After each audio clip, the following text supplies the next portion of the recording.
All right, in this video we're going to talk about one of the key features of an element that leads to its chemical properties. So when we take an element, we realize that when it reacts with other elements, what that means is it's exchanging electrons. It might transfer or it might share electrons, but somehow it's using its electrons to interact with that other element. It's really only the valence electrons, which is just a fancy word for the outermost electrons, that are involved in this transfer or sharing.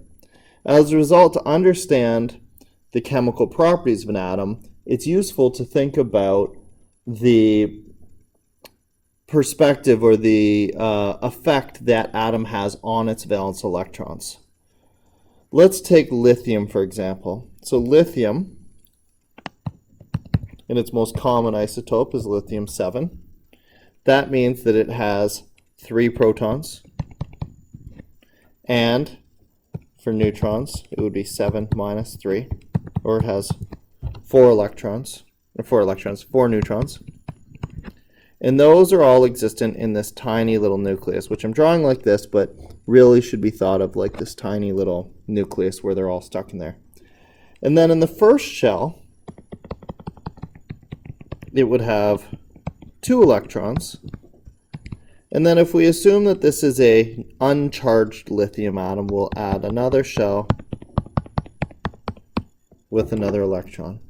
Now this guy is our valence electron, right? He's our outermost electron. So this electron is the one that is going to be exchanged or shared or lost or gained or whatever when this thing has a chemical reaction.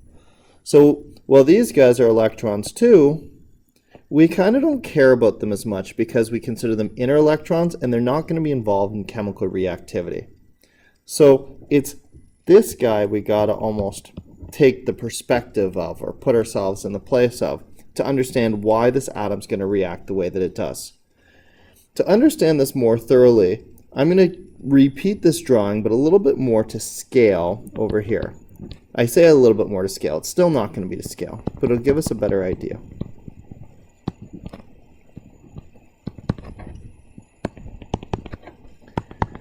So one thing that we don't emphasize is that the scale of outer electron shells are bigger than the inner electron shells by quite a bit.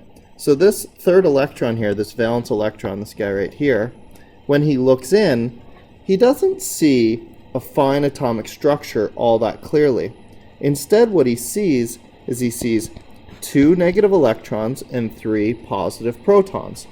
If he viewed that all as one common object, he would see an object with a charge of +3 from the nucleus and -2 from the electrons. Those two being opposite would cancel each other out, leaving a charge of +1. This is what I call the effective nuclear charge. So instead of seeing 3 protons and 2 electrons, when this electron looks in, he effectively only sees a +1 blob.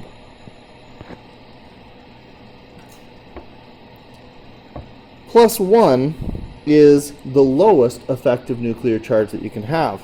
And so from this electron's perspective, this +1 is not very attractive. Effective nuclear charges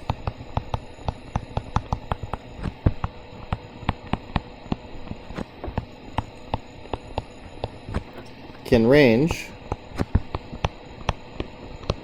from +1 to +8. So obviously +1 is on the low scale. What that means then, when this lithium atom reacts or bonds with another atom, because it's not very attracted to its nucleus, the most likely scenario is that this electron will leave or be stolen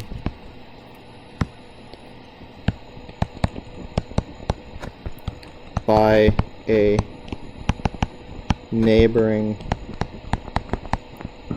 atom.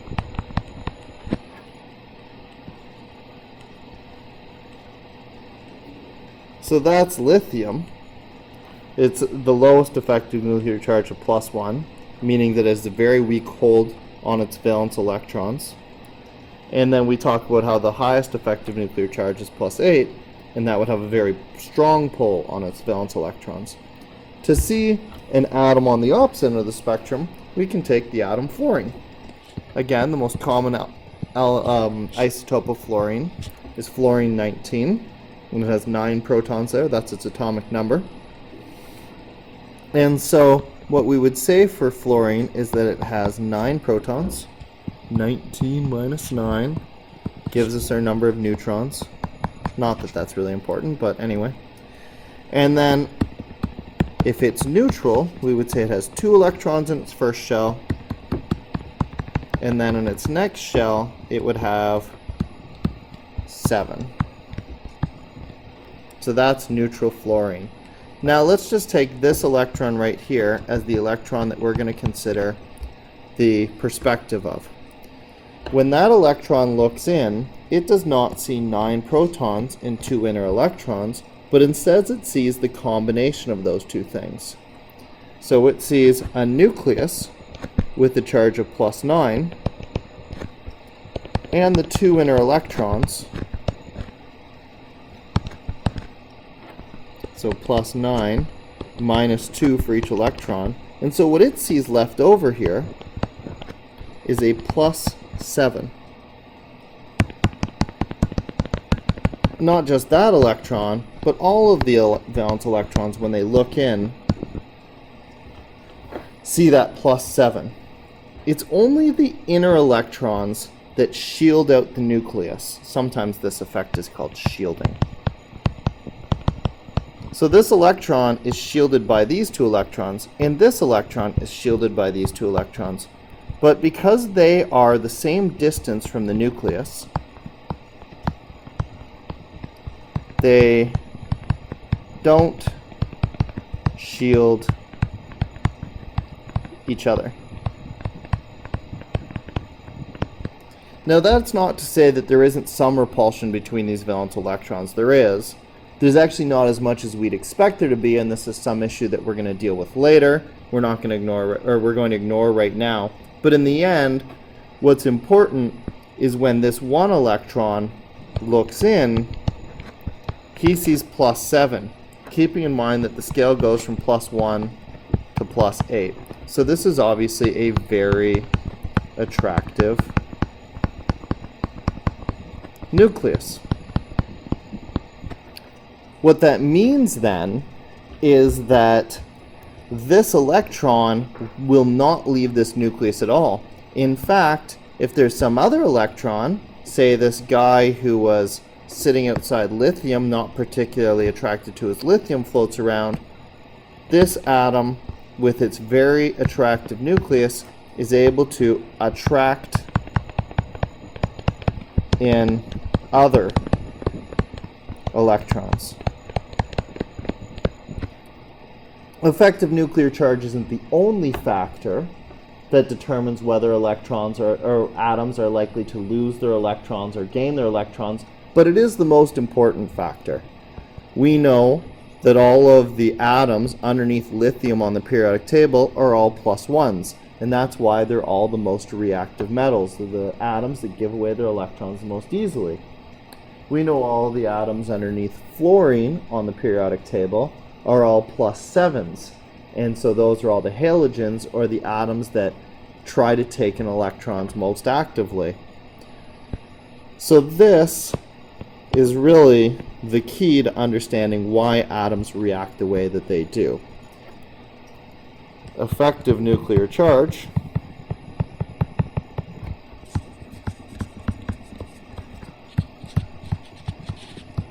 is equal to the number of protons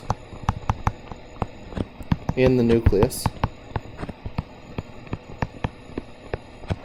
minus the number of inner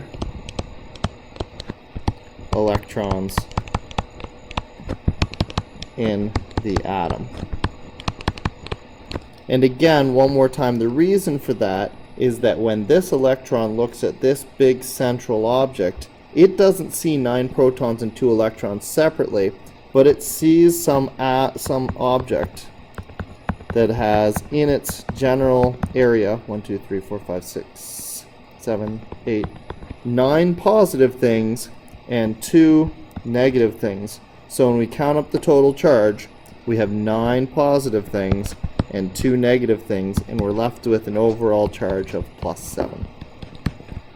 So that's what effective nuclear charge is. That's how it dictates the overall reactivity of atoms, going from its +1, not attractive, to its +8, very attractive. Range.